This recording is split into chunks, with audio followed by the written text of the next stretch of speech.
नमस्कार, आप देख रहे हैं मीडिया विजन न्यूज़ चैनल। हमारे चैनल को लाइक, शेयर और सब्सक्राइब करें। देश के उत्तर पूर्वी राज्य सिक्किम में इन दिनों बाढ़ ने भयंकर तबाही मचाई है। कुदरत की चपेट में अब तक 14 लोग अपनी ज़िंदगी खो चुके हैं, जबकि कई लोग ऐसे हैं जो लापता हैं। निश्चित रूप से लापता लोगों की बढ़ती संख्या जान गंवाने वाले लोगों की ओर इशारा करता है। आपको यह जानकर हैरानी होगी कि सिक्किम के बाढ़ की आशंका पहले से ही थी। इसके बावजूद बाढ़ की आपदा से निपटने के लिए कोई ठोस तैयारी सरकार और प्रशासन की ओर से नहीं की गई। अब तक सिक्किम में देर रात मंगलवार बादल फटने की घटना से 14 लोगों की जान जा चुकी है। 26 लोग घायल हैं, जबकि 102 लोग अभी भी लापता हैं, जिनमें सेना के 22 जवान भी शामिल हैं। खबर है कि सिक्किम में आई प्राकृतिक आपदा ने भयंकर कोहराम की स्थिति पैदा कर दी है। क्लाइमेट चेंज की वजह से ग्लेशियर के पिघलने का खतरा बड़ा हो रहा है। इसके साथ ही आपदाओं के बढ़ने की आशंका भी है।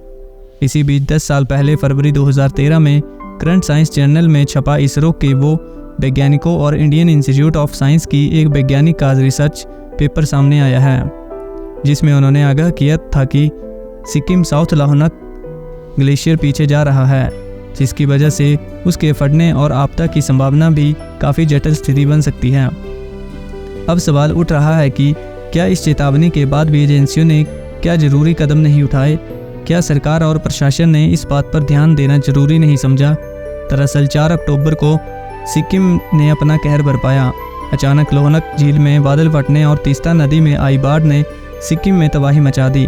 इस तबाही में 14 लोगों की जान गई और 22 सैन्यकर्मी समेत 102 लोग लापता हो गए, जिनकी तलाश जारी है।